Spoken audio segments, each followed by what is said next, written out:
Apa kata beliau?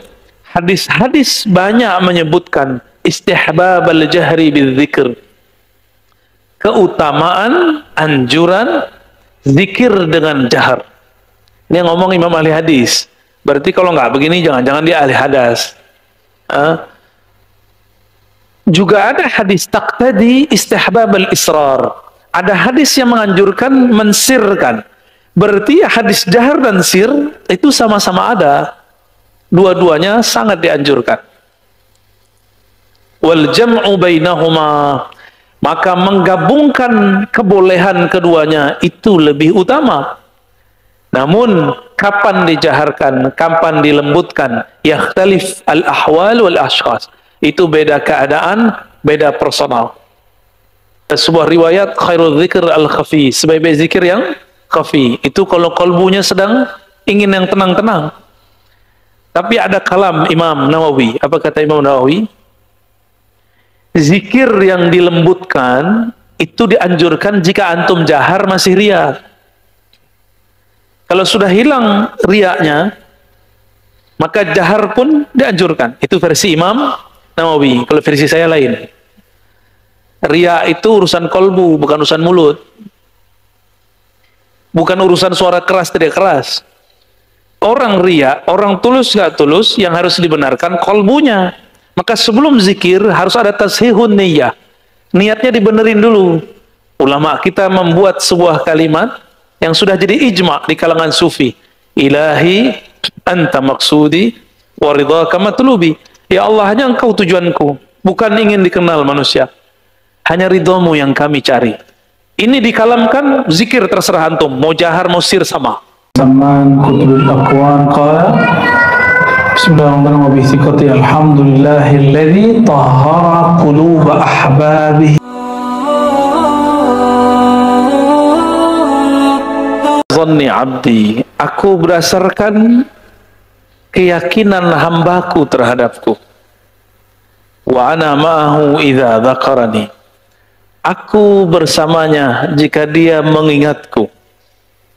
Fa in dzakarani fi nafsihi dzakartuhu fi nafsi, jika dia menyebutku, mengingatku di dalam dirinya, sir, maka aku akan sebut dia, ingat dia di dalam sirku. Wa in dzakarani fi mala'in, jika ia menyebut aku dalam keramaian, disebut zikir jahar, dzakartuhu fi mala'in khairum minhum, aku akan sebut dia, aku akan ingat dia fi mala'in, di kelompok khalayak yang lebih baik dari mereka. Di langit itu ada mala, mala itu komunitas, kelompok. Ada kelompok para nabi dan rasul, ada kelompok para wali, ada kelompok para malaikat. 3 ya. Nabi, wali, malaikat. Lebih tinggi wali dari malaikat. Para malaikat berkhidmah untuk para wali.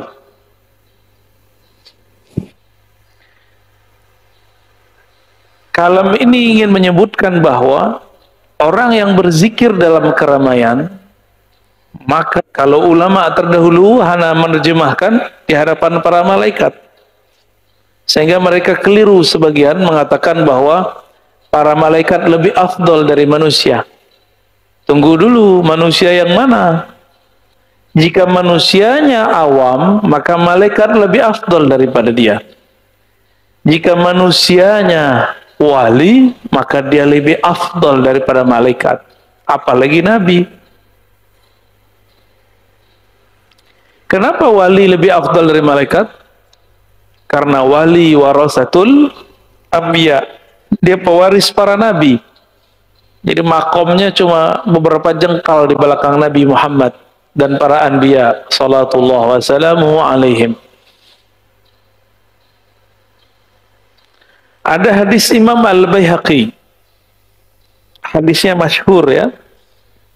Ibnul Adra radhiyallahu ta'ala anhu mengatakan, intalaqtu ma'an Nabi sallallahu alaihi wasallam, aku pergi bersama Nabi suatu malam. Famarra birajulin fil masjid, Lalu beliau yarfa' sautahu, yang dia sedang mengeraskan suaranya, yarfa', meninggikan suaranya. Apa kata Ibnul Adra? Ibnul Adra saat itu lagi punya pandangan zikir sir lebih afdal daripada jahar. Ya Rasulullah, asa ayyakuna hadha mura'iyan. Wahai Rasulullah, itu yang zikir keras-keras itu riya ya. Jadi jangankan sekarang, dulu juga udah ada yang nuduh. Ya, cuma dulu ada Rasulullah yang meluruskan dan mau diluruskan. Sekarang diluruskan gak mau. Hadisnya padahal sudah ada. Apa jawaban Nabi? Qala la, walakinnahu awwah. Dia bukan riya. Dia justru sedang awwah. Awwah itu orang yang sedang asyik, masyuk dalam kerinduannya kepada Allah Subhanahu wa taala. Saya sering mengibaratkan dengan orang nonton bola. Masih ingat? Nonton bola, bolanya mau gol, teriak enggak?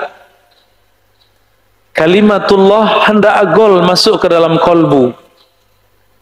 Maka orang-orang ini asik, awwah, maka dia berteriak. Ya. Hadis ini riwayat Al-Baihaqi, walaupun tidak sampai derajat sahih, dia minimal hasan li ghairihi. Hasan li ghairihi. An Ibnu Abbas radhiyallahu ta'ala anhuma, inna raf'a as-saut bil-dhikri hina yansarifu an-nas min al-maktubah kana ahla an-nabi, kana ala ahdi an-nabi sallallahu alaihi wasallam. Ini hadis diriwayatkan dalam kutubus sittah. Bukhari, Muslim, Abu Daud, Tirmizi, semuanya sepakat meriwayatkan dengan lafaz yang sedikit berbeda-beda.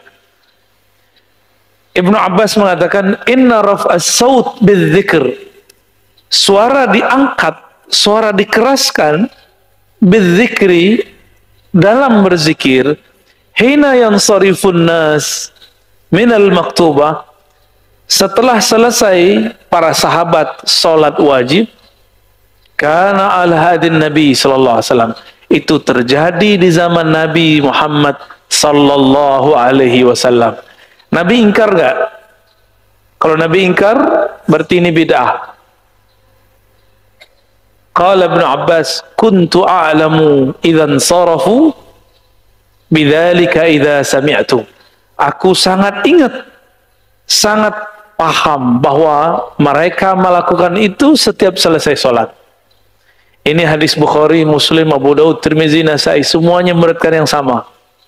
Tiba-tiba ada bocah kemarin sore baru hijrah, terus bilang zikir keras-keras, zikir jahar ba'da sholat bid'ah. Katanya ikut sunnah. Sunnah mana yang ente ikuti? Ya, ini hadisnya jelas. Ibnu Abbas yang berkalam. Nanti mereka mulai ngeles. Oh, itu kan Ibnu Abbas ketika itu masih kecil. Ya salam, hadzal hadis rawahul Bukhari ya syabab. Ini hadis diriwayatkan oleh Bukhari.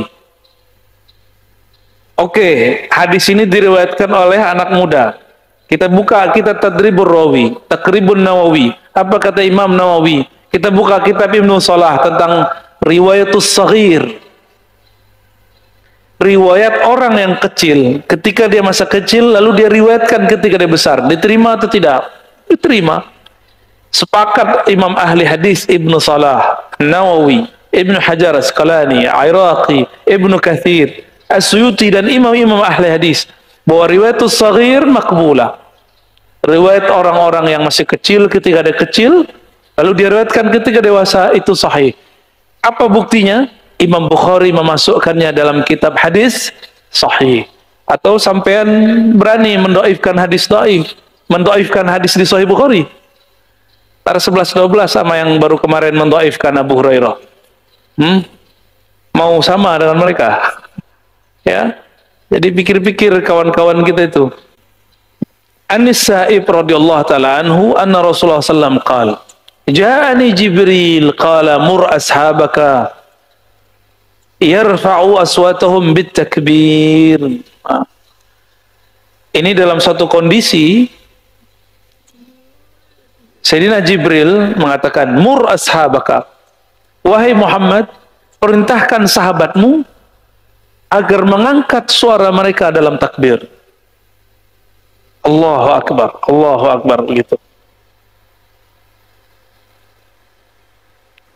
Dan dikatakan dalam hadis Imam Al-Hakim, hadisnya juga sahih, ketika Nabi mentalkinkan para sahabat, apa kata Nabi?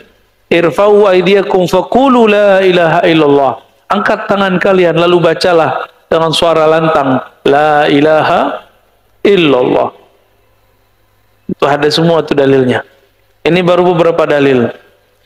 Kalau kita kumpulkan, Imam Suyuti telah mengumpulkan sekitar 25 hadis, khamsata wa isyirin, 25 hadis keutamaan atau perintah mengenai hadis dengan jahar. Bahwa mengeraskan suara ba'da sholatkah, di luar sholatkah, itu sangat dianjurkan. Bahkan ada imam di Madinah namanya Imam Al-Qurani. Siapa nama imamnya? Punya kitab judulnya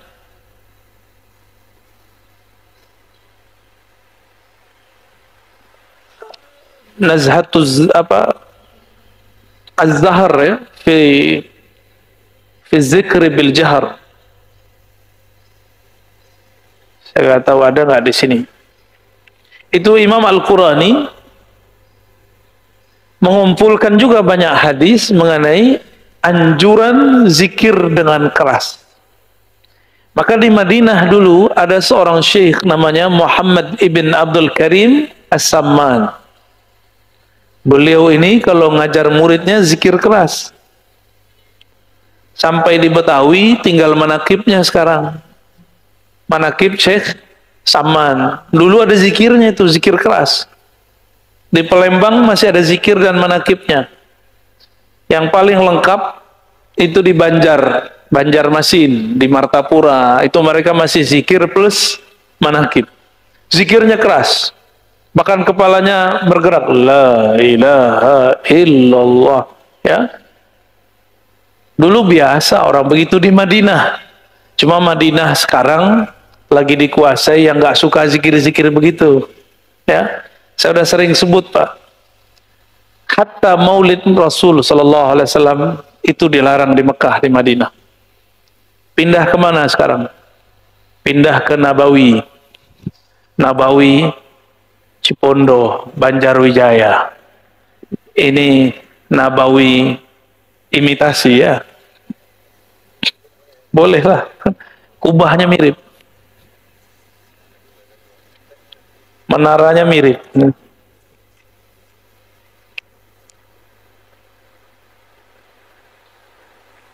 Jadi Imam Suyuti ditanya, amma atadahu sadatu sufyan min aqdi hilaqi dzikr wal jahri bihi fil masajid wa rafi as-saut bit tahlil, hal dzalika makruh am la? Ini Imam Suyuti ini imam ahli hadis. Jelas nih. Ini NU Muhammadiyah belum ada nih ya. Salafi belum ada. Jemaah Tabligh belum ada. Apalagi? Persis belum ada nih. Kitab ini sudah ada. Kitab Imam Suyuti Al-Hawi. Natijatul Fikri fil Jahri bidzikri. Itu risalah kecil ditulis oleh beliau. Natijatul Fikri fil Jahri bidzikr. Apa kata beliau? Innahu la karahata fi syai'in min dzalik. Tidaklah dimakruhkan zikir menghitung-hitung di masjid. Misalnya nanti ada imam yang mimpin, subhanallah, subhanallah, subhanallah, subhanallah. Itu tidak makruh. Apalagi menjaharkannya, mengeraskannya, warrafus saut, mengangkat suara, enggak dimakruhkan. Waqad waradat ahaditsu taqtadi istihbab al-jahri bidzikr. Ini pagi ini kita kajiannya kajian dalil ya, bukan kajian kolbu ya. Jadi dibuka-buka pikirannya. Buka dulu pikirannya.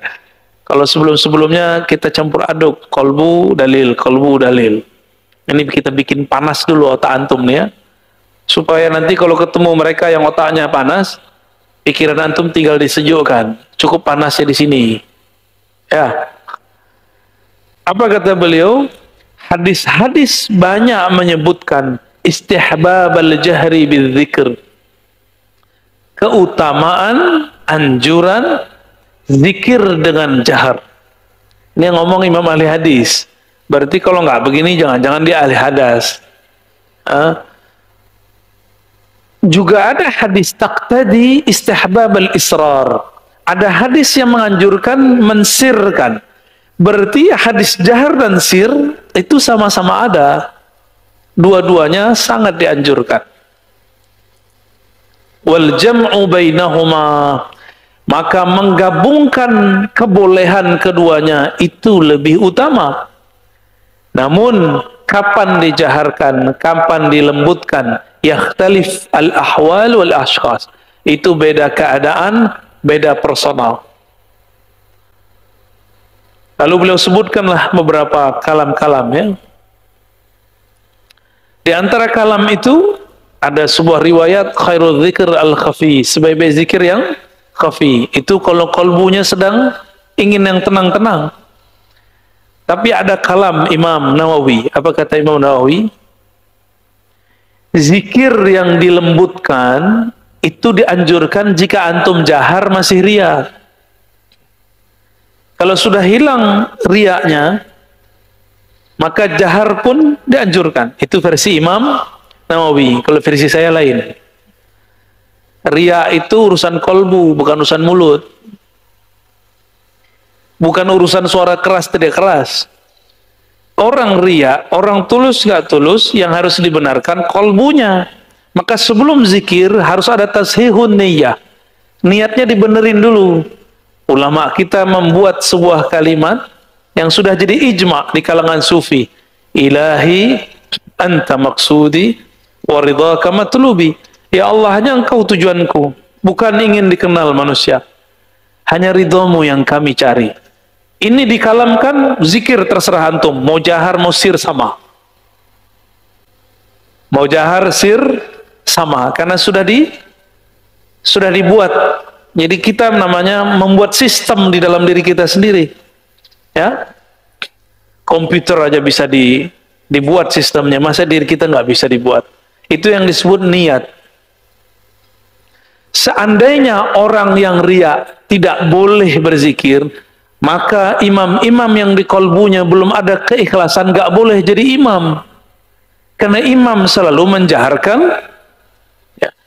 Seandainya riya, orang yang kolbunya ada riya tidak boleh berzikir dengan suara keras, maka muazzin yang kolbunya belum tulus diharamkan untuk azan. Repot nggak? Ya, jadi ini beda metode. Imam Nawawi, imam ahli hadis, ahli fikih. Dalam bab tasawuf, beliau muqallid. Beliau mengikut gurunya. Ya, maka kita ikutin imam-imam kita yang mereka bisa memahami ini lebih sempurna. Jadi kita ikuti pandangan hadisnya, tapi untuk memutuskan bagaimana caranya, kita pakai pandangan ulama ahli zikir. Ya.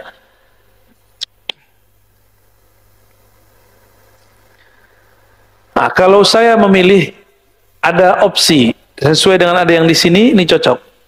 Kenapa Allah memberikan fasilitas boleh zikir keras, boleh zikir lembut?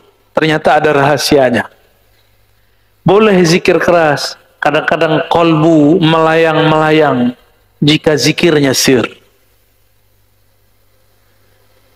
Ada rasa bosan, zikir diam itu ada bosannya. Maka kadang-kadang seseorang itu untuk menghapus, menghilangkan kebosanan, dia perlu bersuara. Dengan suara yang indahkah atau suara yang menghentak ke dalam kolbunya, hilanglah al-malal. Innallaha la yamallu hatta tamallu.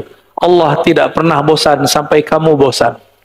Maksudnya jangan monoton kalau zikir. Zikir itu fleksibel karena Allah itu maha fleksibel.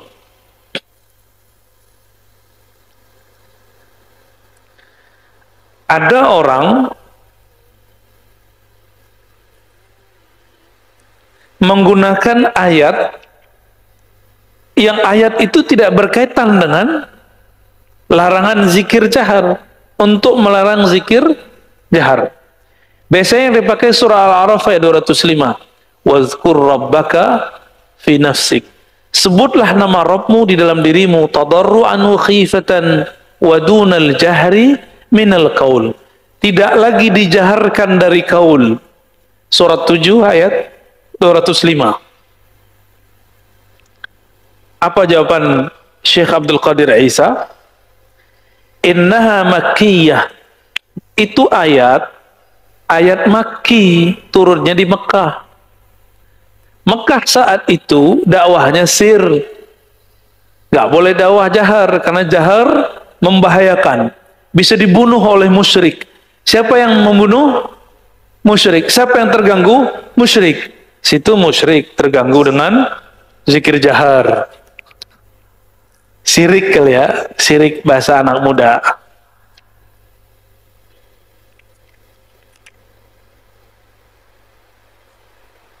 Waqad nazalat hina kana an-nabi sallallahu alaihi wasallam yajhar bil Qur'an fayasma'uhu al-musyrikun fayasubbuna al-Qur'an wa man anzala fa umira bi tarkil jahri saddan lidhariyah.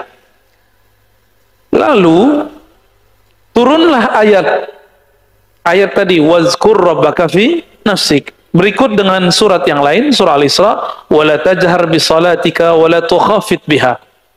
Jangan terlalu keras, jangan terlalu lembut. Kenapa? Dulu Nabi ketika dikurunkan Al-Quran, beliau jaharkan. Fayasma'uhul musyrikun, lalu orang-orang musyrik mendengarnya.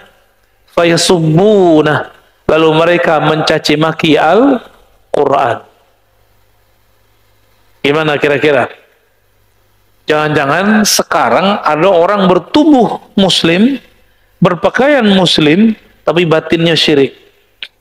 Syirik seperti kaum musyrikin di Mekah. Kan mereka enak saja ya, kita mengkritisi sesuatu dari mereka, mereka bilang apa? Oh, Anda ini Yahudi, Anda ini Nasrani. Kita buat maulid dibilang sama dengan Nasrani. Boleh nggak kita bilang gitu? Ente larang zikir, larang baca Quran jahar. Itu kan masa Makki. Yang dulu melarang cuma musyrikin. Jangan-jangan ya.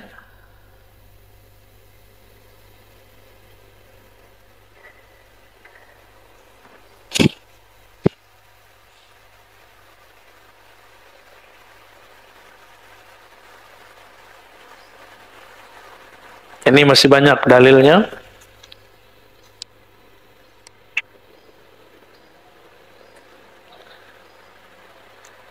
Kita tinggalkan ya.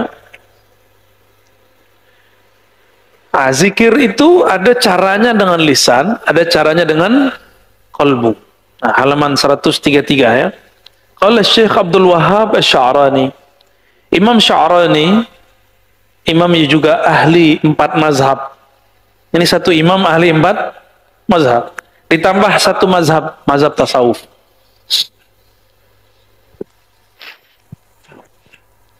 Apa kata beliau? Sami'tu akhi Afdaluddin rahimahullah yaqul. Dia berguru ke saudaranya. Az-zikru bil lisan masyru'un lil akabir wal asagir. Zikir dengan lisan dianjurkan baik kepada wali yang besar atau pada muridin yang masih asagir, masih kecil. Lianna hijab al-azamah la yartafi'u li ahadin wala lil anbiya, fala budda min hijabin lakinnahu yaduqqu faqat. Karena Allah itu menghijab manusia dengan hijabul azamah, sehingga manusia tidak dapat melihat Allah langsung. Hijab keagungan, dan itu hanya bisa dilafazkan, dijaharkan dengan lisan, baru terbuka hijabnya. Itulah yang dipakai oleh Syekh Abdul Qadir Jilani untuk mentalkinkan zikir secara jahar, supaya baja atau hijab yang menghalangi kolbu itu bisa dibuka.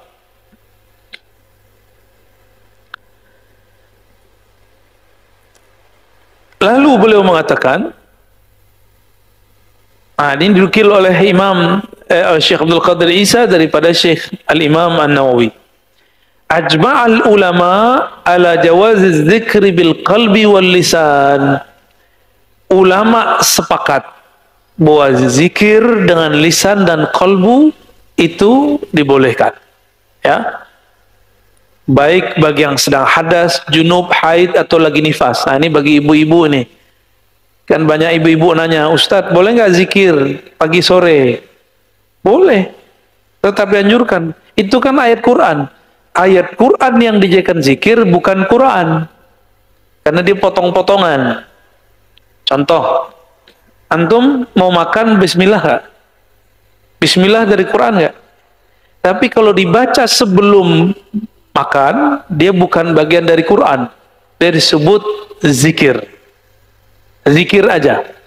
Maka boleh bau orang yang junub, bau orang yang nifas, bau orang yang haid, tetap diperintahkan zikir bil lisan ataupun bil qalb.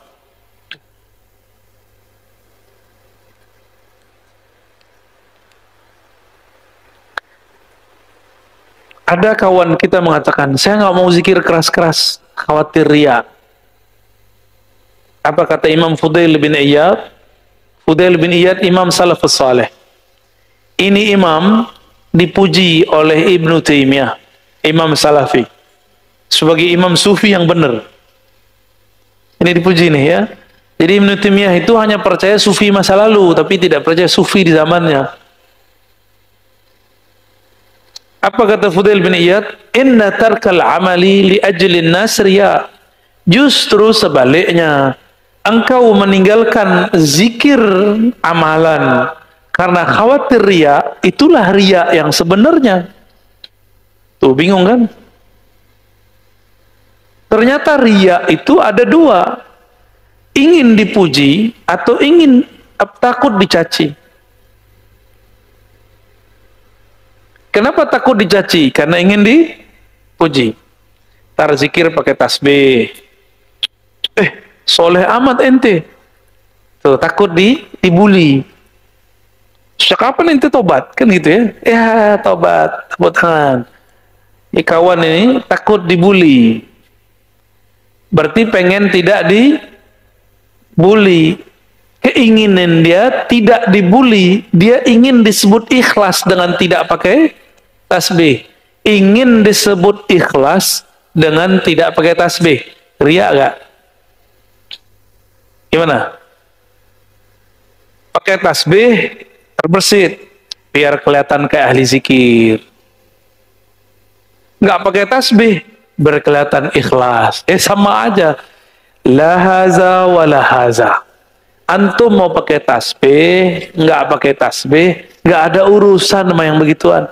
Itu mubtadi, pemula yang masih ngomong begitu. Kalau udah ngaji lama masih ngomong begitu. Ya, udah Islam berapa tahun? Ya. Kalau takut riya, nggak usah sholat di masjid ente. Ya, kita runtuhin aja masjid ini ya, karena masjid ini bikin riya. Ya, betul. Emang begitu? Ya nggak begitu cara memahaminya. Jika kita takut riya, lalu kita tinggalkan amalan itu, maka akan banyak perkara syariat kita runtuhkan. Sedekah di masjid, kelihatan nggak sama orang? Kelihatan. Mau bangun masjid, kelihatan nggak sama orang? Kelihatan. Saya takut riya, saya nggak mau bangun masjid. Tak jadi-jadi Masjid Nabawi ya. Itulah akibat kalau ilmu kolbu, ilmu zikir dibicarakan ahli fikih. Jadi kalau ingin belajar kolbu, ngaji ke ahli kolbu, jangan ngaji ke ahli fikih. Syukur-syukur ahli kolbunya mengerti fikih. Itulah fikih yang sebenarnya. May yuridillahu bihi khairan yufaqqihhu fid din.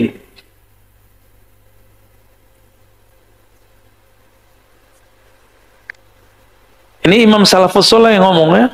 Gimana Pak? Jadi riya ada berapa? Satu, riya pengen dipuji. Yang kedua, takut dicaci. Dua-duanya ria. Mana yang lebih berat? Yang nomor dua. Ini tersembunyi. Jadi antum gak usah malu lah bawa tasbih, gak soleh-soleh amat kok, biasa aja. Ini latihan zikir. Takut disebut soleh, dia udah copot sarungnya, copot kopiahnya sekalian, copot bajunya, biar kayak pemaksiat sekalian, ya. Orang buka aurat sekalian. Nah, hati-hati. Jadi kalau mau berbicara tasawuf, ahli tasawuf punya kaedah sendiri. Kaedah itulah yang mereka wariskan dari generasi sebelumnya dari zaman salafus saleh, Imam Fudail bin Iyad, beliau dari para ulama sebelumnya, dari para sahabat. Itu yang diajarkan baginda Nabi Muhammad sallallahu alaihi wasallam.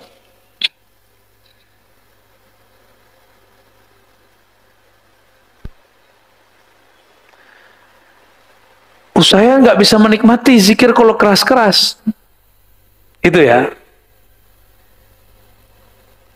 Kalau begitu, dia kalau haji umroh bisa menikmati nggak? Waktu haji umroh banyak orang zikir kiri kanan nggak?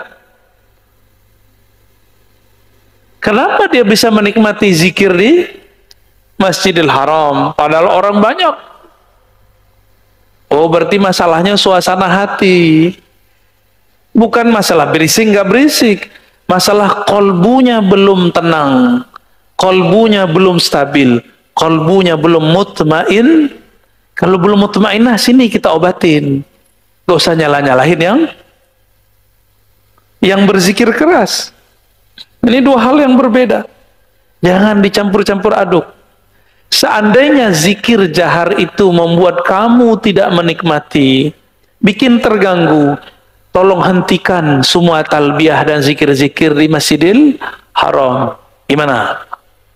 Imam masjid bilang, ente sir aja, nggak boleh zikir keras-keras, nggak boleh baca Quran berjahar, mengganggu saya sedang berapa?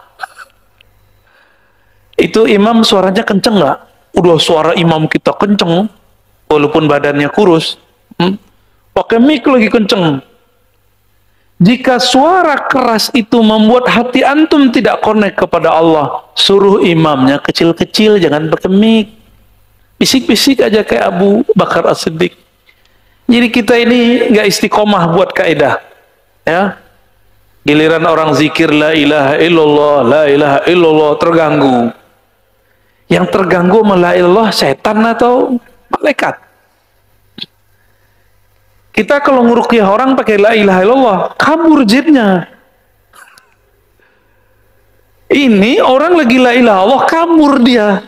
Yang jin siapa? Hah? Yang jin siapa sih? Lucu. Ahli ruqyah nih. Saya juga ngeruqyah, Pak. Antum belum ngeruqyah, aneh udah ngeruqyah, ya. Dari kecil saya udah ngeruqyah, kaki saya kena bisa. Umur 12 tahun saya ngeruqyah pakai ludah sembuh. Dia baru tahu ruqyah kemarin sore, ya. Udah berani bidah-bidahin kita. Apa kata si ahli ruqyah? Zikir keras-keras gak boleh. Saya sering dengar mereka ngomong begitu. Terus kita dengerin dia meruqyah. Masya Allah, dia membentak orang lagi kesurupan pakai takbir. Hah? Loh kok boleh? Kenapa boleh? Supaya mengusir jin. Tordun li syayatin. Menolak syaitan. Tordun li jin. Menolak jin. Ya salam. Sekarang kita di masjid, di halaqah, ingin membuang jin syaitan dari kolbu. Kok yang pergi ente? Jangan-jangan fi qalbika syai'. Ya, di kolbunya ada sesuatu kali ya. Kalau kolbu masalah, sini kita obatin. Ya, kita ajarkan zikir kolbu. Ada lagi zikir. Itu menu-menu aja. Zikir keras tuh makanan pedas. Zikir lembut tuh makanan Jawa Tengah. Gak pedas, diam-diam aja. Sama lah kira-kira begitu ya. Tubuh ini butuh variasi. Ruh, kolbu kita butuh variasi. Kadang dia perlu zikir lewat telinga, suara. Maka orang-orang maulid tuh kolbunya insya Allah lembut itu, insya Allah. Karena dia sering dengerin sholawat. Masalahnya yang sholawat suaranya nggak enak. Dalam hati, ini suara kok gini amat.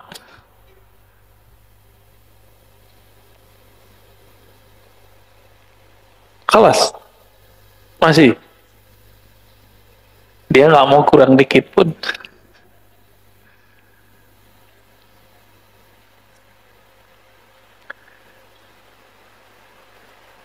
Lalu apa dalil zikir berjamaah? Ada nggak dalil zikir berjamaah? Nah, coba lihat hadisnya. Hadisnya antum sudah pada tahu semua. Cuma kita pertegas di sini. Hadis riwayat Imam At-Tirmizi dalam bab doa-doa. Jangan-jangan dia nggak baca hadis Tirmizi, nggak? Bacanya cuma hadis Turmuji. Hadis yang masyhur an Anas bin Malik radhiyallahu taala anhu qala Rasulullah sallallahu alaihi wasallam idza marartum bi riyadil jannah farta'u. Qila wa ma hiya ya Rasulullah, atau wa ma riyadul jannah ya Rasulullah? Qala hilakudz dzikr. Nabi ditanya ketika beliau mengatakan, jika kalian melewati kebun-kebun surga, berarti kebun surga sudah ada di dunia. Kebun surga sudah ada di dunia. Puncak surganya nanti. Kalau kebun, ada taman nggak di situ? Ada bunga-bunga nggak di situ? Ada pohon-pohon nggak di situ? Ada buah-buah di situ? Ada air mengalir. Kata Nabi, jika kamu melewati kebun-kebun surga, maka teguklah, petiklah buahnya, minumlah airnya, ambillah bunganya, hiruplah harumnya. Itu maksudnya farta'au. Ya, udah sering dengar hadisnya, tapi kok maknanya baru muncul sekarang ya? Kebun itu di dalamnya lengkap, ada sungai-sungai, ada manggis, ada apel. Antum sukanya apa? Kurma, duren, ada duren. Duren itu zikir keras, dibuka dulu, keras itu ya. Kalau jatuh tuh dari atas kena lumayan. Tapi kalau dibuka, min awalihi ila akhirihi lazzah. Kecuali dia tuh udah gak suka duren tuh. Kok ada orang gak suka duren di dunia ya? Begitulah kira-kira orang gak suka zikir jahar. Orang gak suka zikir jahar, itu seperempat makanan akhirat udah hilang sama dia. Sama kayak orang gak suka makan duren. Tapi zikir jahar kebanyakan bikin mabuk. Iya, makanya beberapa orang zikir jahar mabuk dia. Hilang badannya, jatuh dia. Saya waktu kecil hampir setahun mengalami itu. Setiap zikir jahar la ilallah hilang, pingsan. Kalau zikir la ilaha illallah baru 3 kali pingsan. Pernah lagi sholat, Allahu Akbar, pingsan. Kata orang, kepala saya kejedot, tapi saya nggak ngerasa apa-apa. Tong, itu kena tembok itu. Tapi nggak ngerasa apa-apa. Kenapa? Kepala saya sedang dibenteng oleh la ilaha illallah. Dulu Pak, masih umur 12 tahun. Antum ngapain umur 12 tahun? Main kelereng ya. Aneh kelerengnya zikir Allah. Masuk dalam kolbu.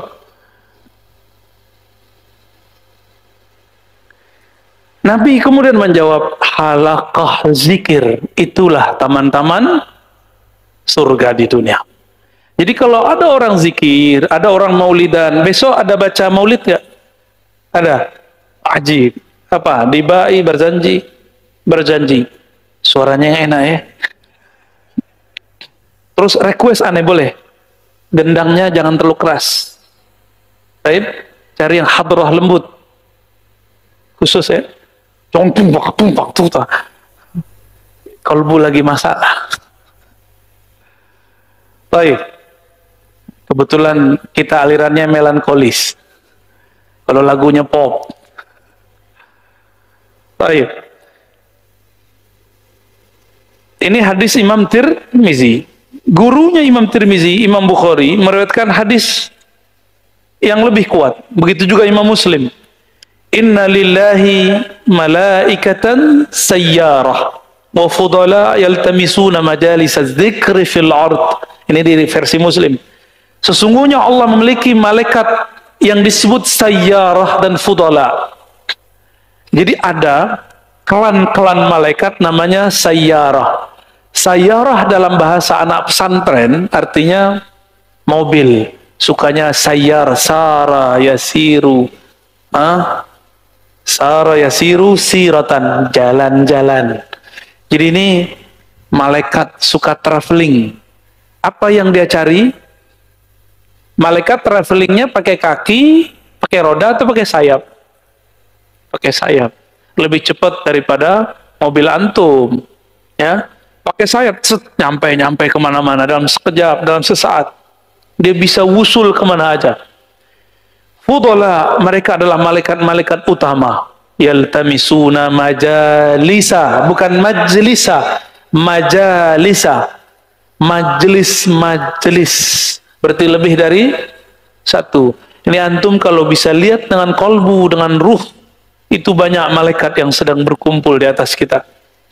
Mulai dari tadi azan, itu sudah banyak, dan mereka sedang ganti shift. Ada malaikat namanya muta'aqibin. Muta'aqibin ini ganti shift. Tapi kalau yang ini, sayyarah, mereka tidak. Selesai majelis baru dia pergi. Kalau malaikat shift pagi sore, ini terbit matahari, dia naik ke atas. Ada yang turun. Maka yang mendengarkan majelis yang punya zikir pagi sore, itu malaikat yang naik turun ini akan mengabarkan kepada Allah, ya Rabb, kami tinggalkan hambamu, dia lagi dengerin majelis zikirmu. Dia sedang mendengarkan ilmu-ilmu mengenai namamu. Nama antum disebut-sebut tuh di sana. Ya Rabb. Semoga Allah terima kita di sana. Amin.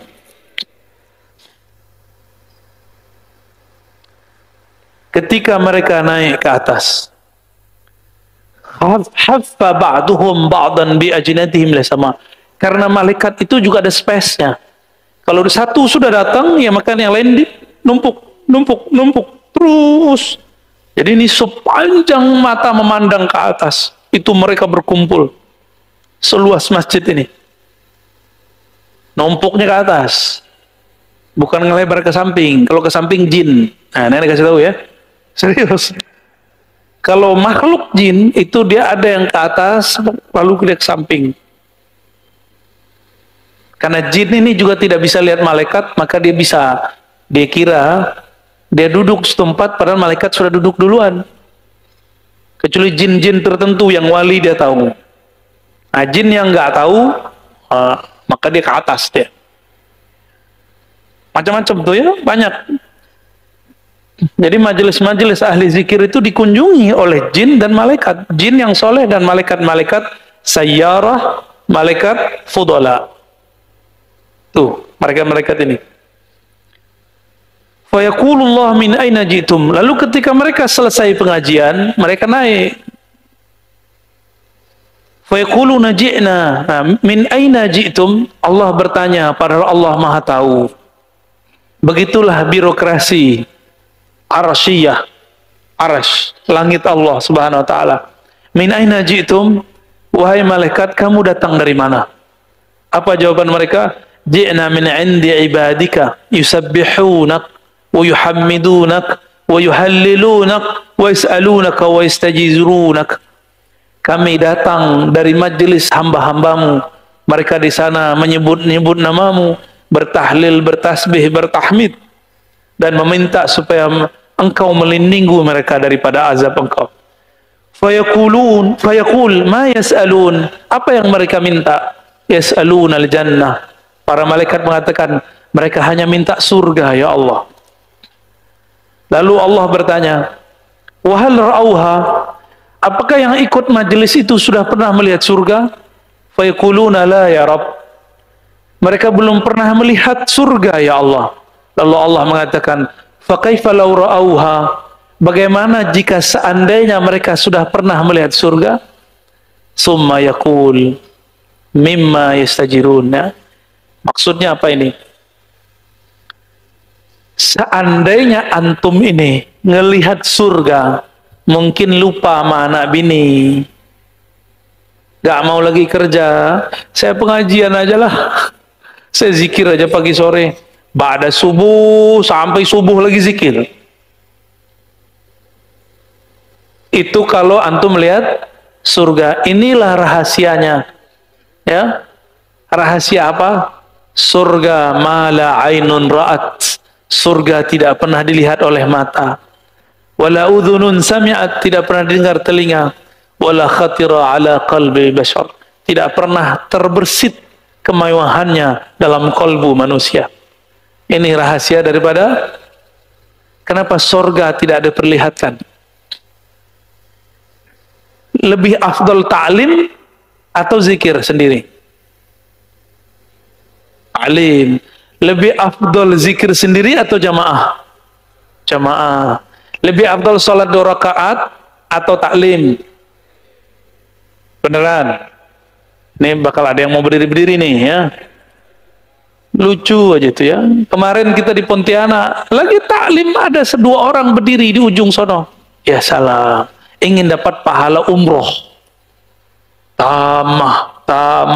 Ingin dapat pahala haji yang sempurna. Dia lupa kalau majelis zikir, majelis ilmu afdal minas salah rakaatain, daripada salat 2 rakaat. Jadi nanti jangan norak lagi ya. Jadi antum yang lagi taklim terus salat 2 rakaat itu norak namanya. Nggak ngerti. Ibadahnya pakai nafsu, ibadahnya nggak pakai ilmu. Itu akibat kalau belajar nggak pakai guru ya. Ataupun berguru tapi gurunya nggak jelas, ghairu jalis. Oke, sudah jam 6 nih. Mana ustadz kita nih? Oke, thayyib. Baik. Ustadz Basit, fadal.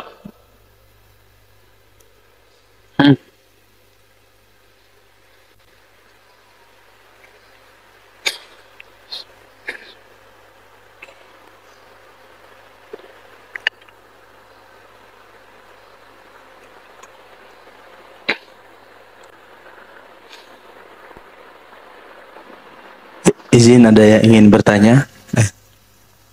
Mana nih? Itu dulu ya. Nanti.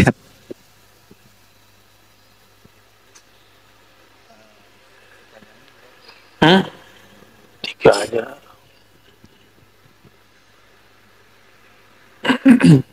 Assalamualaikum warahmatullahi wabarakatuh. Assalamualaikum. Fakir, nama Khairuddin dari Pinang. Dari Pinang, Sudimara Pinang. Pernah Al-Fakir dengar dalam satu acara di radio, Ustadz menjelaskan kaitannya dengan asbabul wurud, tentang perubahan antara zikir zahar sama sir. Jadi itu dijelaskan dalam syarahnya bahwa pada saat zikir zahar itu Rasulullah dulu memberikan tarbiyah kepada sahabat pada saat belum paham tentang cara-cara berzikirnya. Setelah sahabat itu sudah paham, muncullah zikir sir. Itu dalam sebuah, tapi matan hadisnya saya juga nggak hafal. Beliau juga menyinggung masalah korelasinya dengan ayat yang Al-A'raf 102 atau apa, hendaklah kamu berzikir dengan suara yang sir. Itu hadisnya itu atau matan hadisnya itu perawinya siapa, atau minta penjelasan dari Ustaz apa itu sahih apa tidak. Terus yang kedua kaitannya dengan berguru. Nah, kalau misalkan kita mau berguru pada suatu guru, bagaimana caranya kita, status kita sebagai murid, apakah pada saat kita sudah kita mulai belajar, terus kita di situ kosam, atau kita sudah dimulainya status antara guru dengan murid itu. Baik. Assalamualaikum warahmatullahi wabarakatuh. Assalamualaikum warahmatullahi wabarakatuh. Ada ustadz yang mengatakan bahwa asbabun nuzul, bukan asbabun urut ya. Urut itu hadis. Kalau asbabun nuzul untuk Quran. Bahwa zikir dengan sir, dengan suara lembut, itu di saat sahabat belum siap, maka diajarkan. Itu namanya fiqhu an-nusus, pemahaman terhadap nas. Bukan asbabul wurud. Asbabun nuzul. Asbabun nuzul mesti dikalamkan sahabat Nabi sallallahu alaihi wasallam. Kalau tadi boleh disebut penafsiran. Ya, jadi ustadz yang di radio itu sedang menafsirkan ayat, dan itu boleh-boleh aja. Tafsir bagian dari ijtihad, dan itu boleh. Ya, jadi tidak masalah. Status guru dan murid harus berbaiat gitu kali ya, atau tidak? Guru dan murid itu kalau di zaman masih bisa kita sebenarnya bukan baiat ya, ambil kontrak, terima saya jadi murid. Nah itu kalau masih sempat lakukan, kalau tidak cukup hadiri majelisnya, amalkan zikirnya, kalamkan di hati, ya Allah jadikan aku, ridhoi aku sebagai murid tuan guru tersebut. Itu sudah sah. Karena arwah junudun mujannadah, roh-roh itu semuanya berkumpul. Roh itu lagi tawaf. Jadi di alam, di masa azaliyah, masa sebelum ada masa alam ini, ruh itu berputar, bertawaf, mengelilingi Ahmad Ruhullah. Lalu menjadi nur. Nur itu mengelilingi Nur Muhammad sallallahu alaihi wasallam. Antum nih ngumpul sekarang, itu pergerakan dari sana. Antum begini karena di sananya dulu bareng-bareng. Walaupun nggak kenal, tapi ngumpul di suatu masjid, ingin menyebut, ingin mengenal Allah Subhanahu wa ta'ala. Nanti dalam pergerakan itu ada yang membuat gerakan sendiri. Nah, nanti dia jadi kelompok sesat dia. Ketika dia lahir di dunia, maka dia berkumpul dengan orang-orang yang menyimpang. Dia tidak lagi fokus kepada kiblat utama. Kalau sekarang kiblat kita apa? Ka'bah. Kiblat ilmu kita Al-Quran dan Sunnah, ijma' qiyas dan lain sebagainya. Kiblat kolbu kita nama Allah Subhanahu wa ta'ala. Jadi ini kabar gembira sebenarnya. Al-arwah junudun mujannadah. Arwah, roh itu mereka berbaris-baris, berkumpul-kumpul.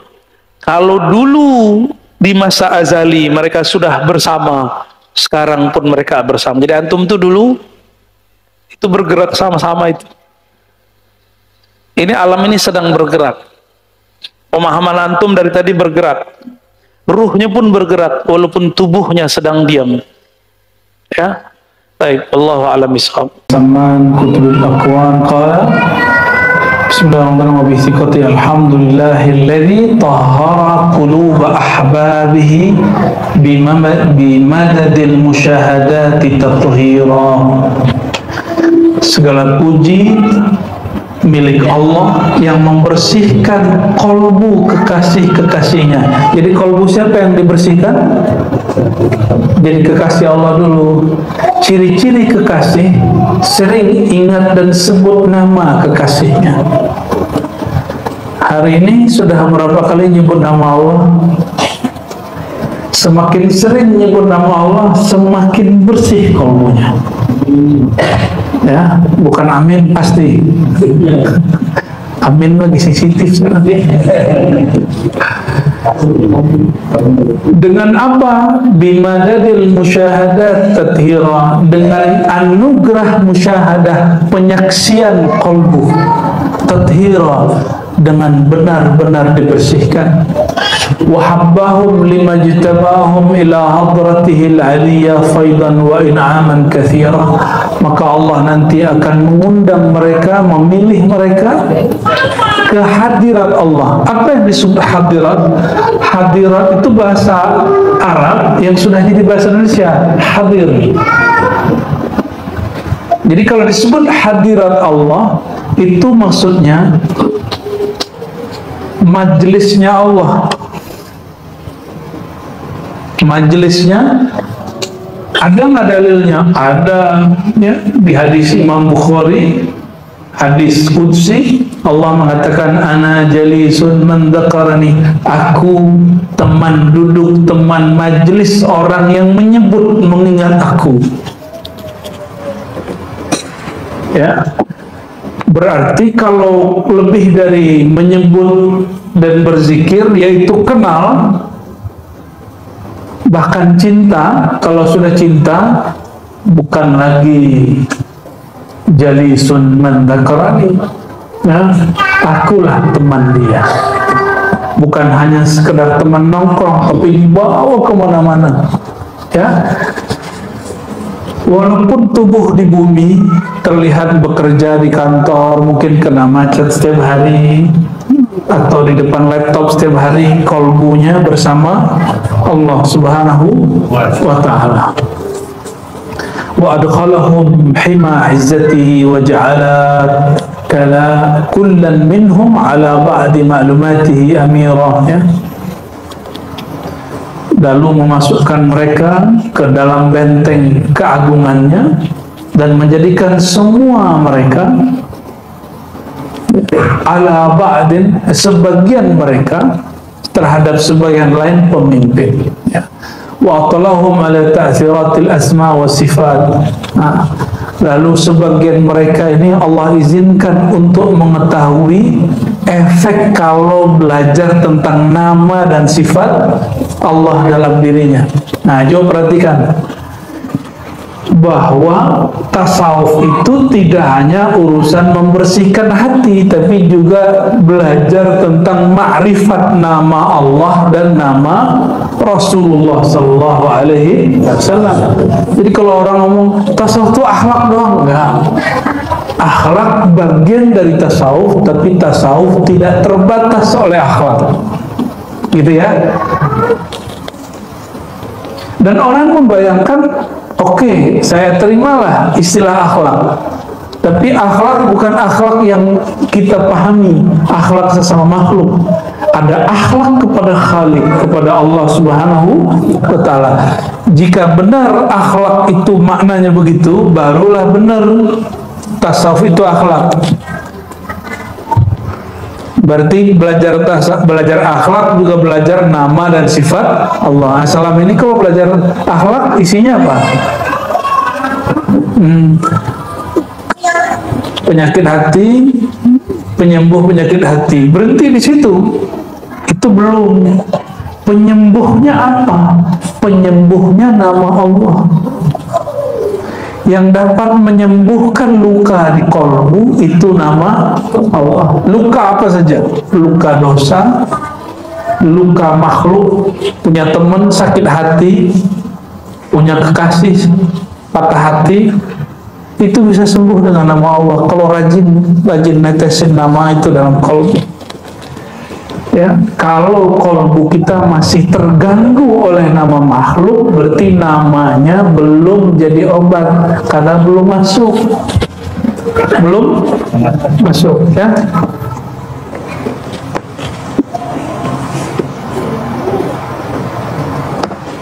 Kenapa herbal itu kurang efek di badan? Karena orang minum herbal suka-suka, minum hari ini besok enggak, minum sebulan lagi. Kenapa obat dokter yang kimiawi hari ini, yang kiblatnya ke barat, itu cepat sembuh? Karena orang rajin sesuai resepnya, 3 kali sehari. Dia minum 3 kali sehari. Teman saya, mohon maaf, ada perempuan, ya, dan suaminya kuliah S3, mandul 7 tahun. Itu minum herbal setiap hari, hamil. Setiap hari, tapi nggak berlebihan. Kan herbal itu juga sama kayak obat biasa, berlebihan ginjalnya rusak, ya. Tapi kalau nama Allah berlebih di kolbu, nggak akan pernah berlebih. Kenapa? Innama wasi'ani qalbu abdi mu'min. Yang dapat menampung nama sifatku hanyalah kolbu hambaku yang mukmin. Mukmin nggak? Jadi nggak ada orang namanya keblinger zikir tuh nggak ada. Keracunan zikir tuh nggak ada. Keracunan wirid itu nggak ada. Yang ada dia berwirid tanpa mursyid lalu keracunan oleh was-was syaitan saat dia berzikir. Itu. Kalau dia punya mursyid nggak bakal. Kalau dia punya mursyid ya, mursyid nanti ngasih resepnya dia. Mursyid itu udah tahu, karena mursyid sudah pernah ngelewatin jalan dia. Makanya ada orang ini kasih zikir 100, ini cuma 40, jangan iri. Kok dia 40 saya 100 gitu. Justru beruntung, tambah banyak harusnya tambah beruntung. Kalau zikirnya sedikit kan, berarti guru kita melihat ada sesuatu dalam diri kita. Ya, oh di diskon banyak nih. Berarti ada sesuatu masalah di diri antum itu. Ya, guru kita memahami. Belum sanggup nih orang zikir lama-lama ini. Gitu. Ya udah nggak apa-apa. Ya. Maka kita nggak menyamakan zikir untuk pekerja, zikir untuk orang yang kerjanya lepas, zikir untuk orang yang tidak bekerja. Itu beda. Beda loh, ininya kurikulumnya beda, nggak bisa disamain. Maka saya tidak sepakat dengan sekarang selebaran zikir tarekat tertentu yang menyamakan semua muridnya. Nggak sepakat. Kita nggak nantang tarekatnya, tapi kita nantang sikap mursyid yang menyamakan kurikulum itu. Ya, menentang dari sini bukan berarti saya nyalahin, tidak, tapi saya tidak sepakat. Nah, itu disebut ikhtilaf. Boleh beda nggak? Boleh aja ya.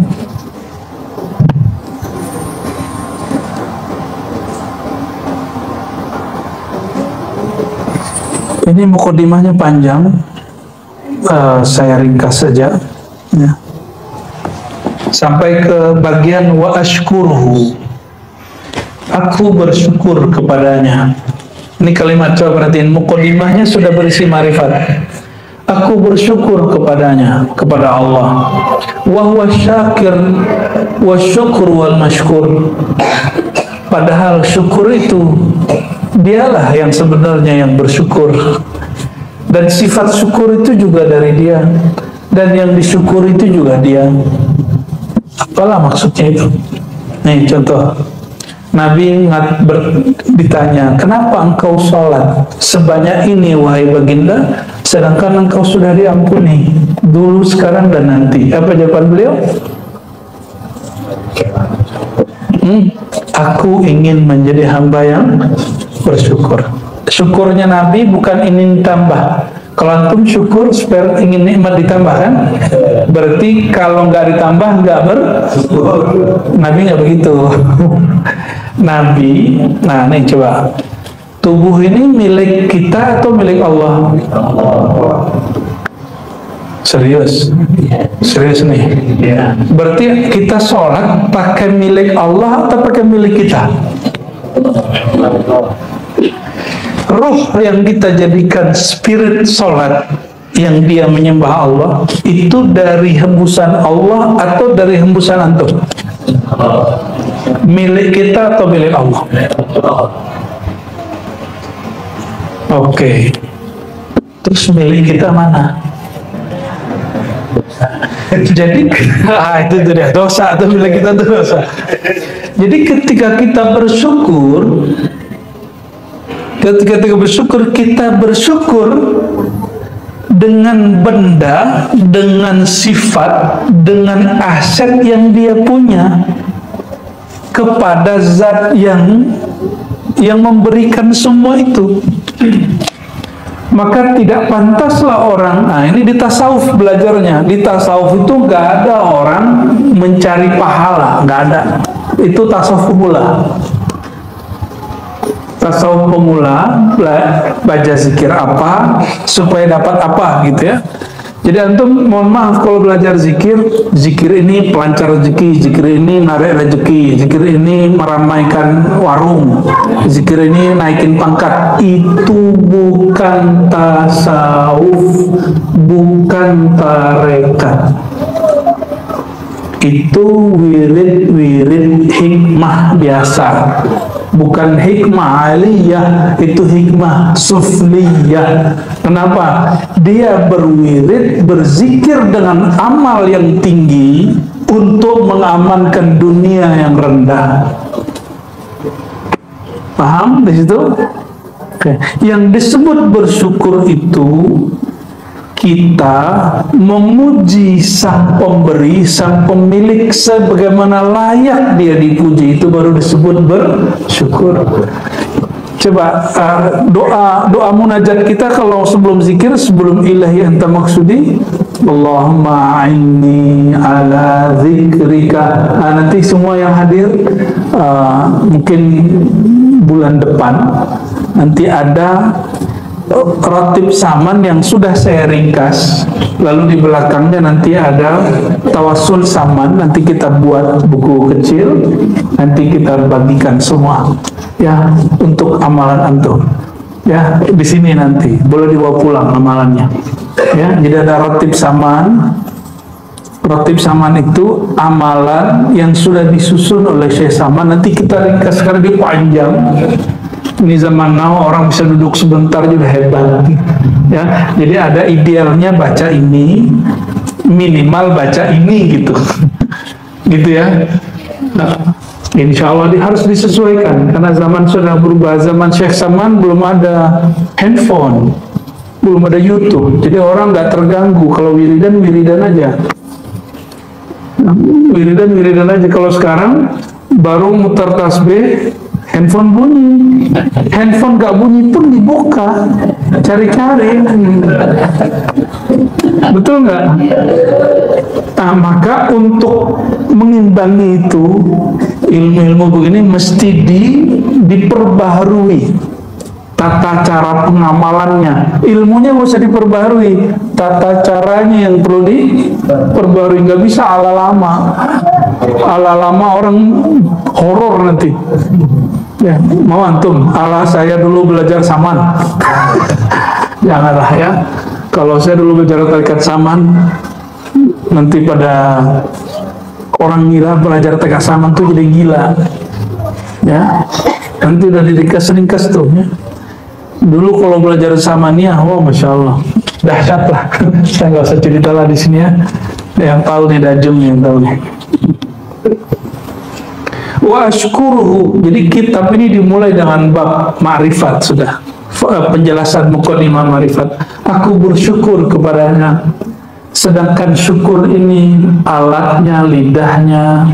Lidahku bersyukur, itu pun milik dia.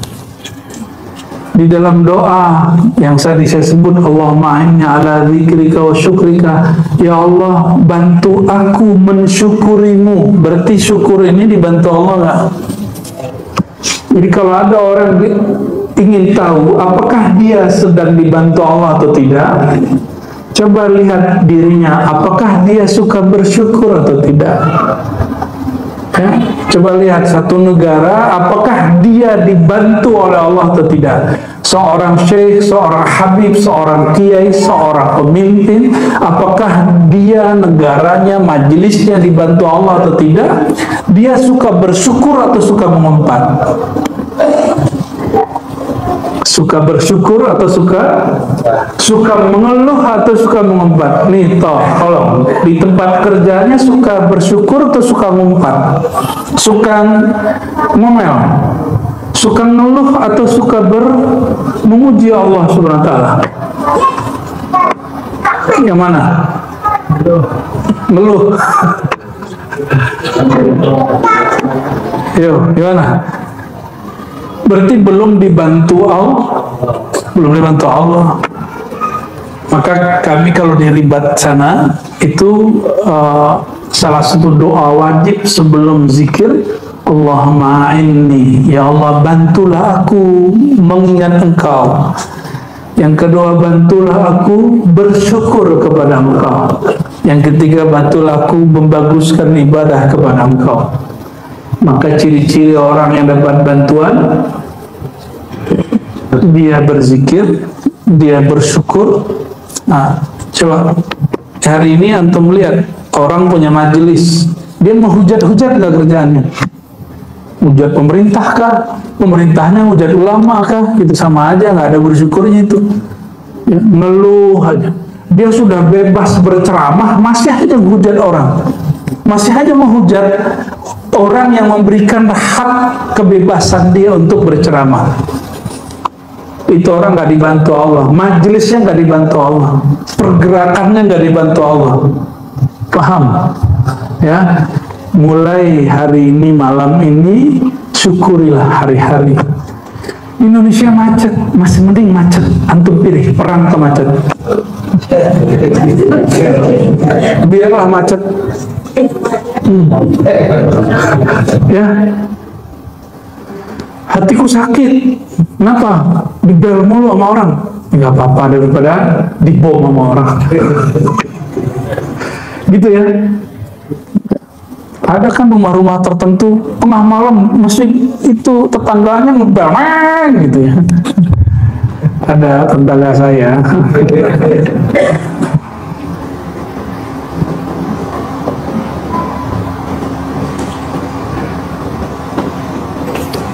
Orang pengen bahagia?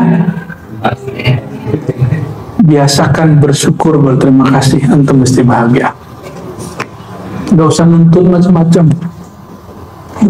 Termasuk kepada orang dekat kita, orang tua, saudara, pasangan, tetangga gitu.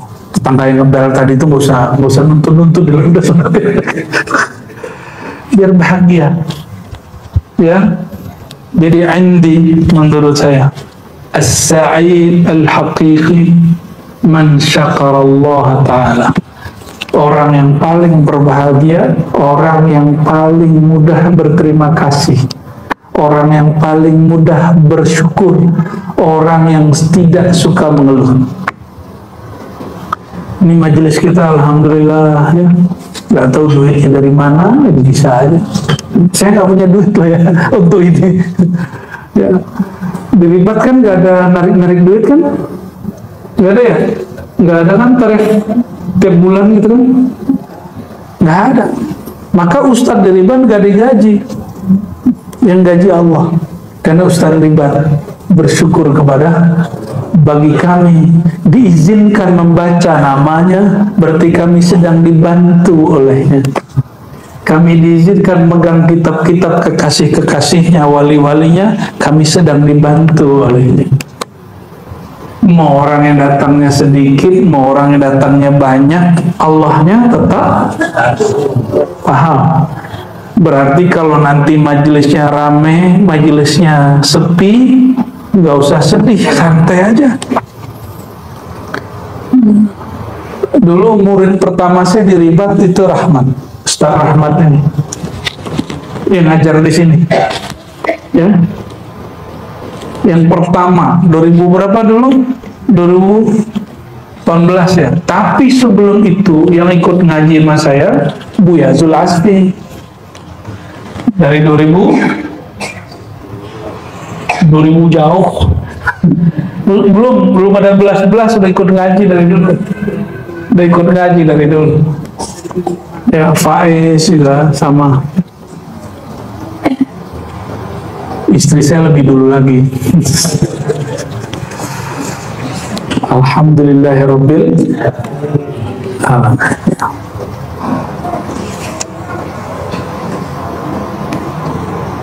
Ingin bahagia? Bersyukur ya. Ini jam berapa nih? Cukup nyantum jadi ngeluh nih. 10 gitu. 10 masih ada ya.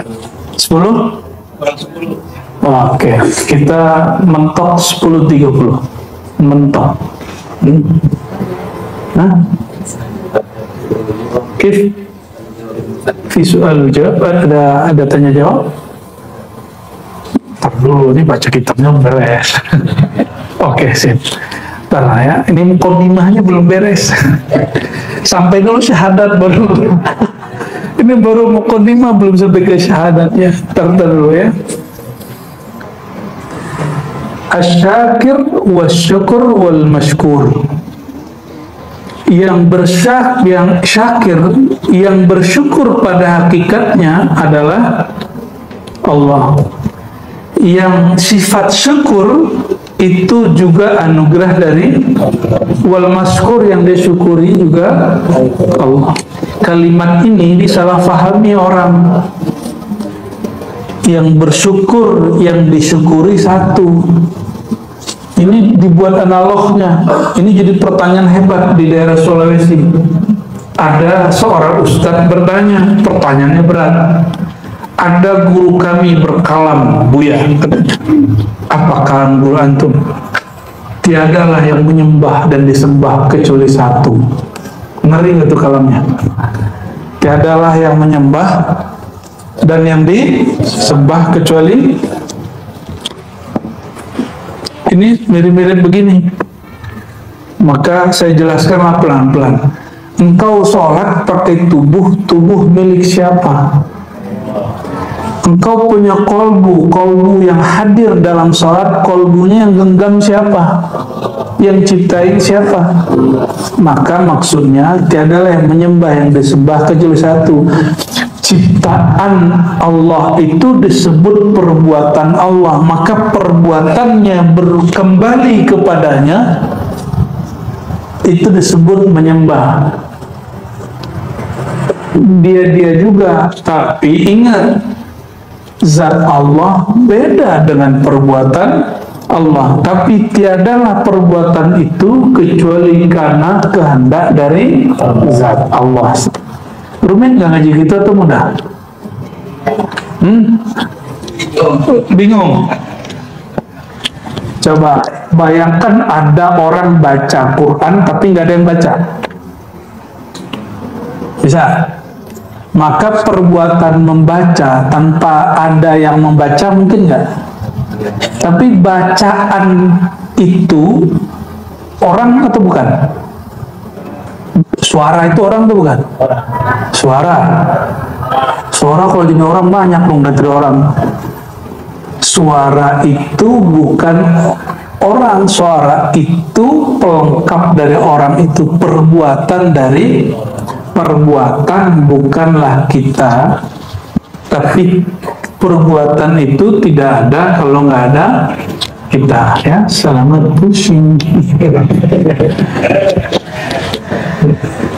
Wa asyhadu an la ilaha illallah wahdahu la syarika lah azizan kabiran al-qail ya ayyuhalladzina amanu dzkurullaha dzikran katsira. Ya, aku bersaksi tiada yang berhak disembah kecuali Allah, yang tiada sekutu baginya, yang berkata, wahai orang-orang yang beriman. Orang beriman belum cukup, belum sempurna, maka dipanggil supaya sempurna imannya. Uzkurullaha, kenalilah Allah, berzikirlah kepada Allah, zikran katsira, dengan ma'rifat yang banyak, dengan zikir yang banyak. Jadi makna zikir dua, mengenal dan menyebut, mengingat, ya. Wa asyhadu anna sayyidana Muhammadan abduhu wa rasuluhu wa maulah al-qail, yang berkata, man tawakkala 'ala Allahi kafah, siapa yang berserah diri kepada Allah, Allah mencukupkan dia. Wa man tawajjaha ilaihi awa, siapa yang menghadapkan dirinya kepada Allah, Allah akan menghadap kepadanya. Wa man taba ilaihi hada, siapa yang kembali bertobat kepadanya, Allah bukakan jalan baginya. Wa man anaba ilaihi tawalla, siapa yang sadar kepadanya, maka Allah akan melindunginya. Wa adna minhu wa aghna an man siwa, Allah mendekat kepadanya dan mencukupkannya dari selain Allah subhanahu wa ta'ala. Ini baru sampai di syahadatain. Bulan depan solawatnya, insya Allah. Ini ada solawat Syekh Saman, agak unik, ya. Allahumma sholli wa sallim wa barik alaihi. Ada pertanyaan?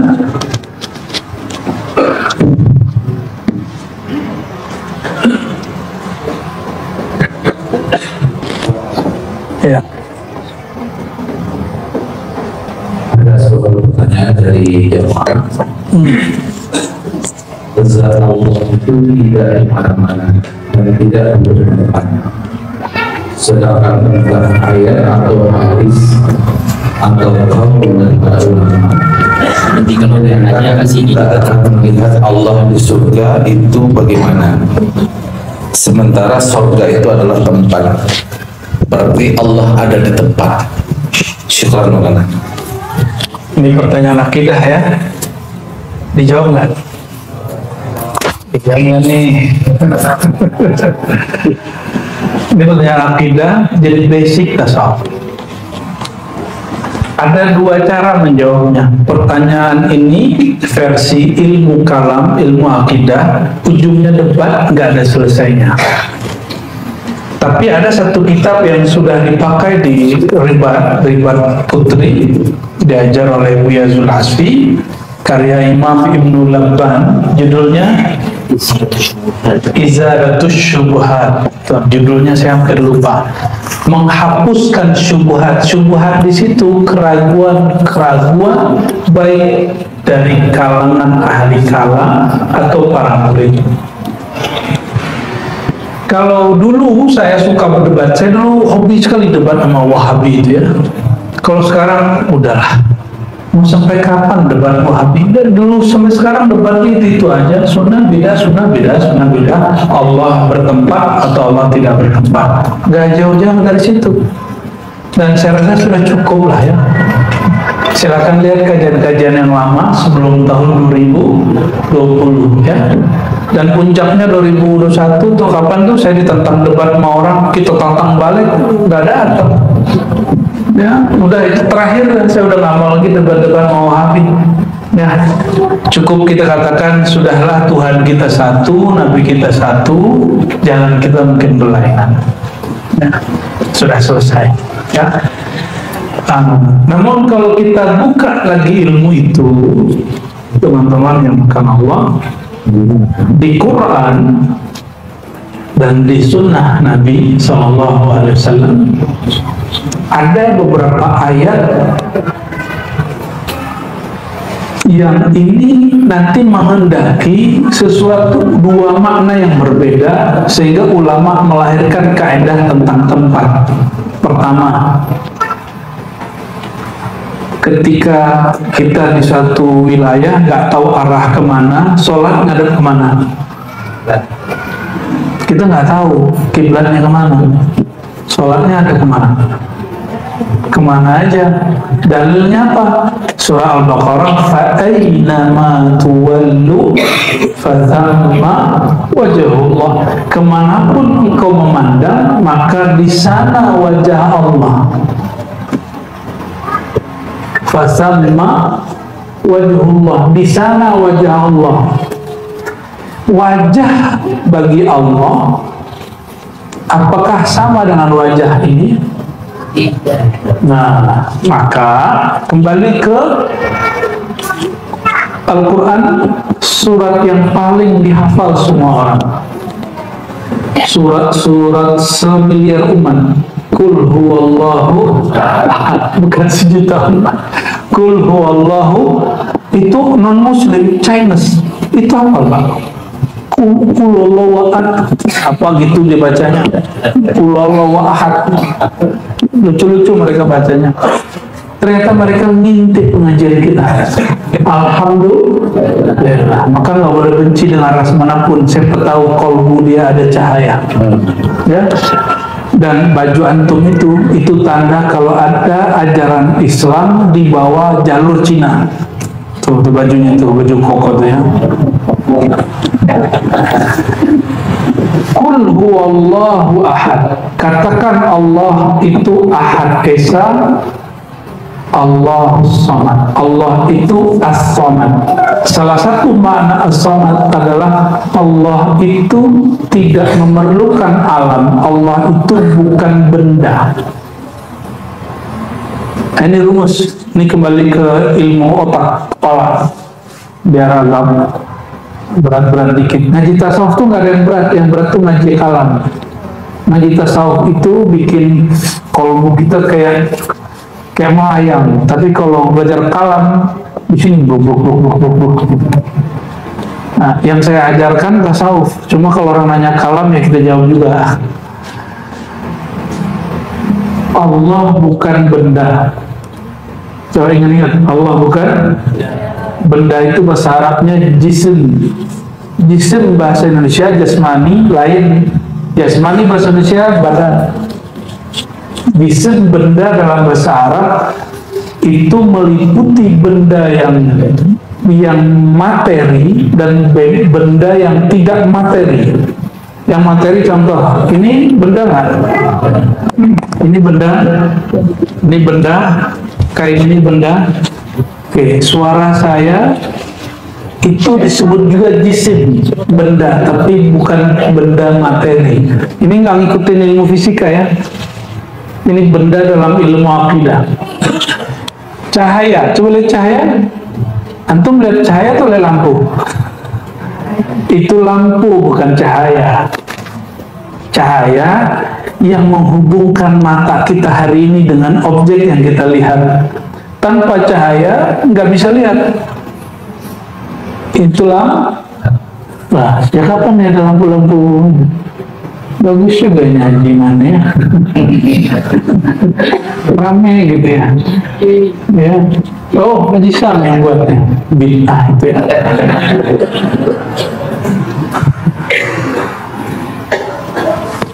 Jadi cahaya juga benda, air juga benda. Oke. Maka ada benda yang materi kasar, ada benda yang materinya halus. Allah juga bukan sifat dari benda, arat, kondisi dari benda. Contoh, antum ini sehat atau sakit? Sehat itu coba bayangkan sehat tapi nggak ada orangnya. Bisa nggak? Bayangkan sakit nggak ada orangnya. Bisa nggak? Paham? Ini harus pakai saburo nih sebenarnya. Ntar si Dene di sana ada ya, sini ntar. Jadi ngajarnya udah anggap aja kuliah S4 di sini. Ya. Jadi nanti kalau datang ke sini bawa buku catatannya, nah, biar saya tambah semangat jelasinnya. Karena nulis gitu. Karena ini kalau nggak diulang-ulang di rumah hilang. Ya, padahal ini penting untuk jawab kalau ada orang nanya tentang Allah bertempat atau tidak. Lagi saya ulangi, tadi apa? Sehat dan sakit. Bayangkan sehat tapi nggak ada orangnya. Maka sehat dan sakit itu disebut dengan kondisi yang melekat pada benda. Bahasa Arabnya arat. Apa bahasa Arabnya? Pusingkan kalau pakai istilah. Ada benda, ada kondisi si benda. Oke. Ini warna apa? Ini? Tapi beda tuh. Coba bayangkan pintu. Bisa. Bayangkan warna tanpa pintu. Warna krem tanpa pintu, bisa nggak? Maka warna itu kondisi arat sifat daripada ilmu. Ilmu itu kitab. Kitab itu nggak berilmu. Kalau bisa, kitab itu mengajarkan, baru kitab itu disebut berilmu. Yang berilmu siapa? Manusia. Maka ilmu tanpa manusia ada nggak? Nah, kita percaya sama ilmu, tapi kita nggak percaya sama orangnya. Kita percaya sama kewalian, tapi nggak percaya sama walinya. Itu seringnya begitu. Zikir, orang berzikir. Adakah zikir tanpa orangnya? Nggak kelihatan, berarti suara hantu. Ya, ada suara orang zikir, tapi orang nggak kelihatan. Gimana? Berarti zikir tidak ada kecuali ada orang yang nah, itu namanya hal, kondisi. Hal, arat, kondisi itu tidak ada tanpa subjek benda. Oke. Coba sekarang bayangkan rumah, tapi dia tidak di langit, tidak di bumi, tidak di bulan, tidak di matahari. Ada nggak rumah tanpa bertempat? Rumah itu benda. Coba diri antum benda. Bayangkan diri kita, tapi nggak bertempat, bisa nggak? Maka salah satu kaidah benda, kullu jismin mutahayyizun, setiap benda bertempat. Coba rumusnya apa? Setiap benda, ini ilmu logika Islam. Setiap benda bertempat. Oke? Allah bukan benda. Allah bukan benda. Sudah? Rumusan tadi apa? Setiap benda bertempat. Allah bukan benda. Oke, ini pelan-pelan. Setiap tempat berbenda, setiap benda bertempat. Nah, ini pada udah mulai malam nih. Setiap benda Oke. Ismukum, nama Rosyid.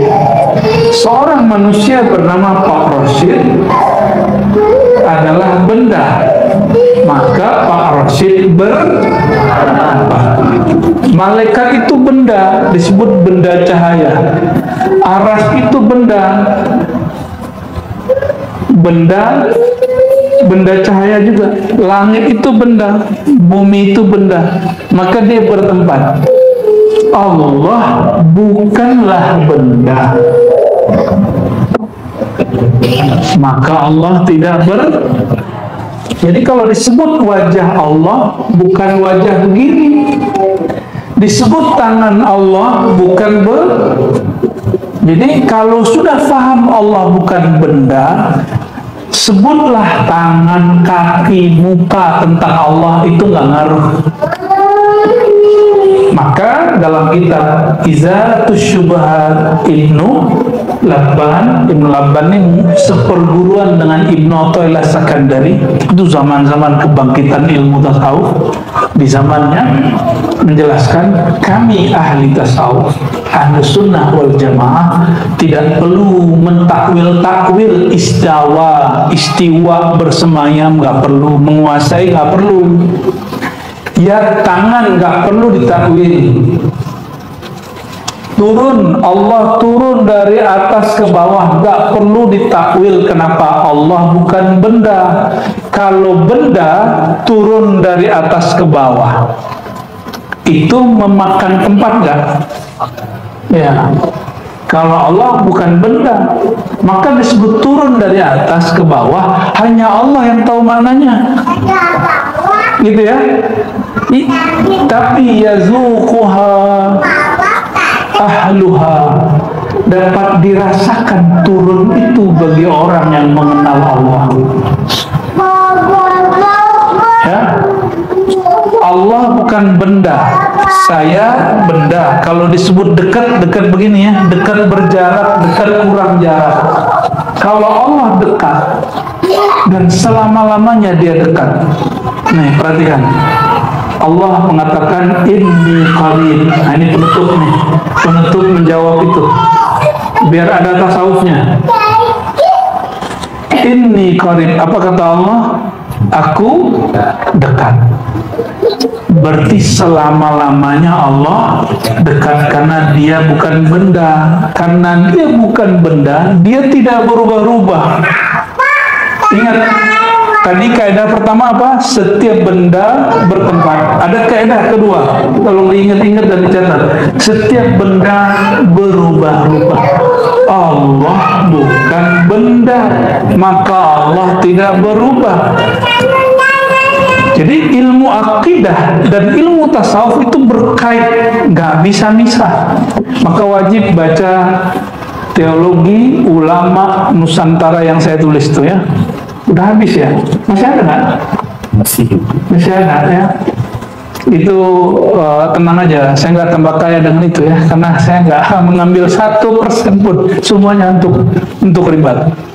Makanya bisa mindahin ini bekal itu mungkin ya. Wallahu a'lam bishawab. Benar kan? Soalnya, nah,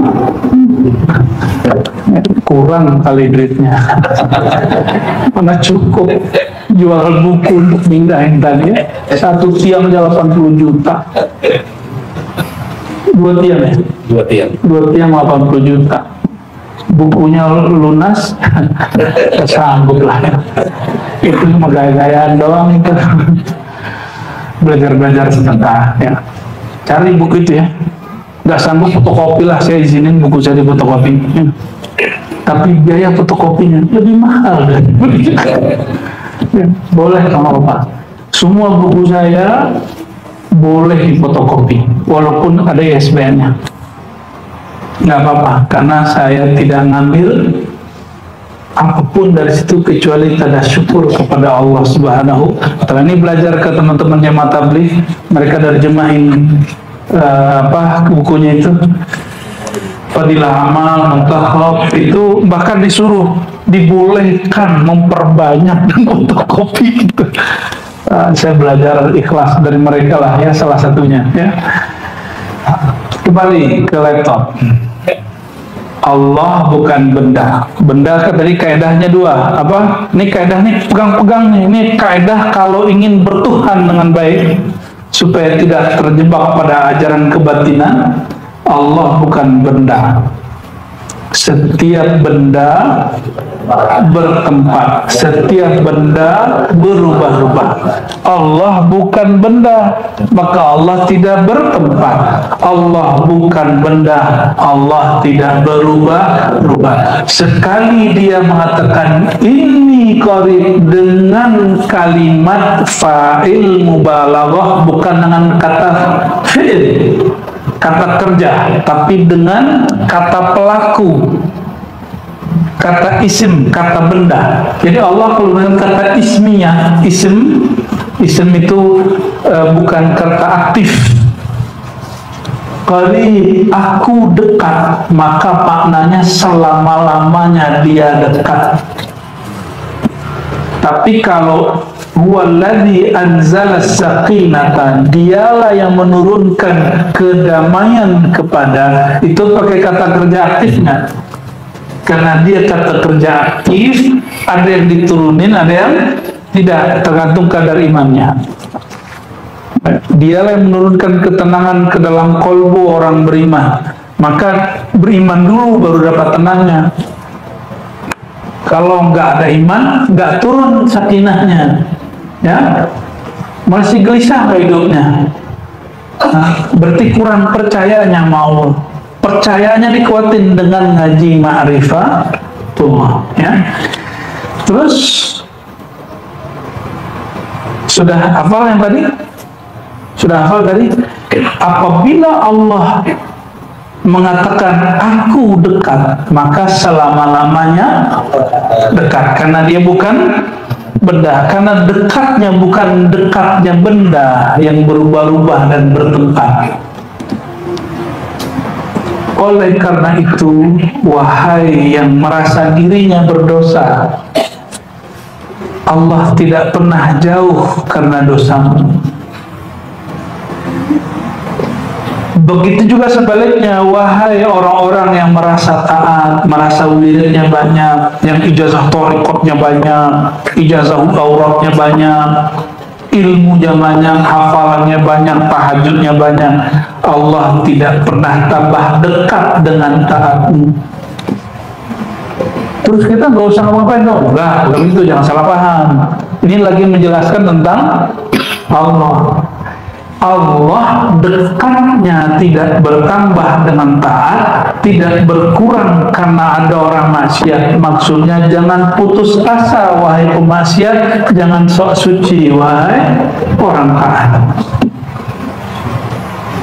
Jadi kalau nanti negara kita ini dihindarkan dari bencana, jangan sok-sokan ini karena saya khataman zikir la ilaha illallah.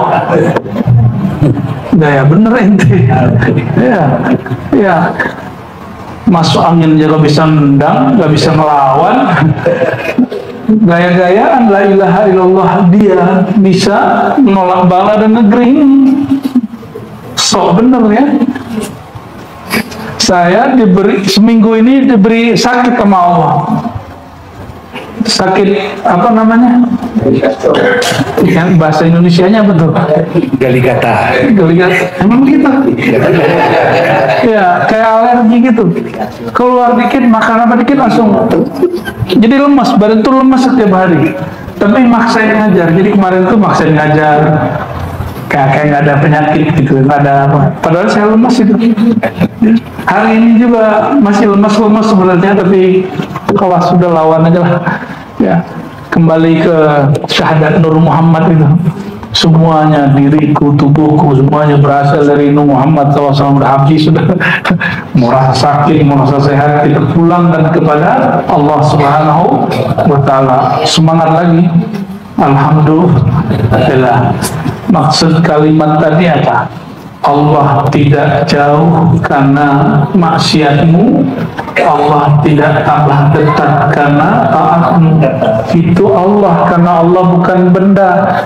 Taat itu abadi nggak? Maksiat abadi nggak?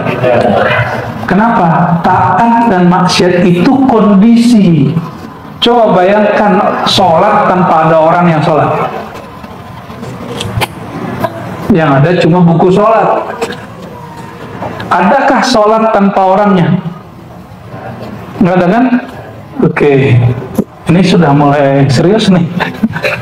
Padahal udah mau selesai nih ngajinya nih. Adakah maksiat tanpa orang yang maksiat? Nggak ada. Orang itu benda, kondisi dia berubah-ubah, kadang dia taat, kadang dia maksiat. Itu kondisi aratnya. Si hambanya nggak boleh berubah yakinnya kepada Allah. Itu yang disebut iman, tidak boleh bertambah, nggak boleh berkurang. Allah dekat itu nggak boleh tambah kurang rasanya. Paham maksudnya? Ini berkait dengan kajian sebelumnya. Iman tidak bertambah, tidak berkurang. Apa yang tidak bertambah? Yang di dalam kolbu itu. Sedangkan cabang iman, saat itu naik turun.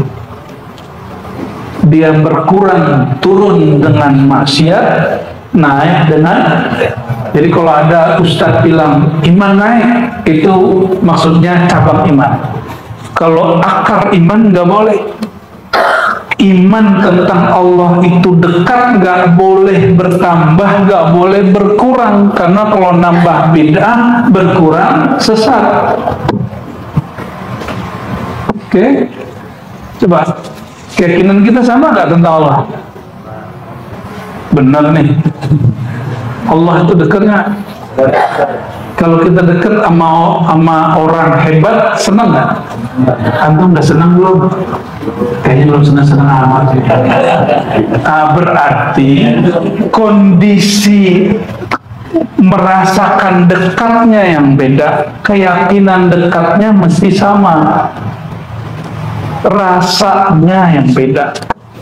Nah, rasa itu ada dalam ilmu tasawuf.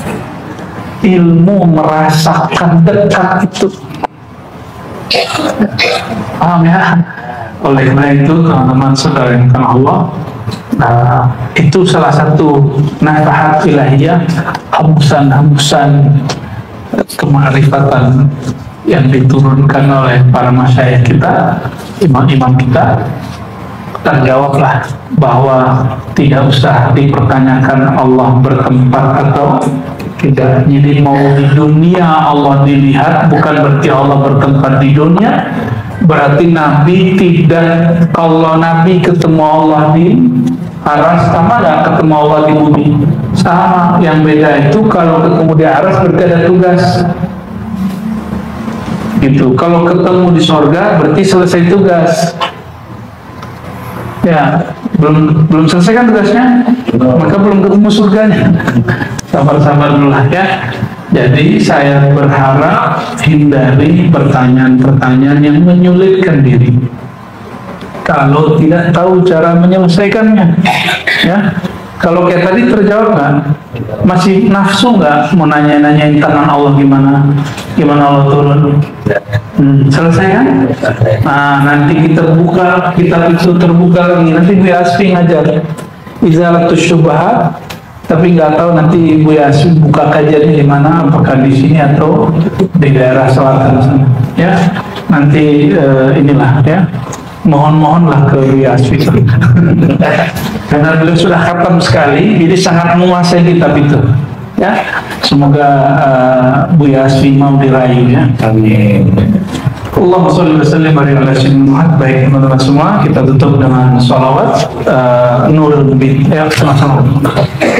Inna Allah wa malaikatahu yusholluna 'alan nabi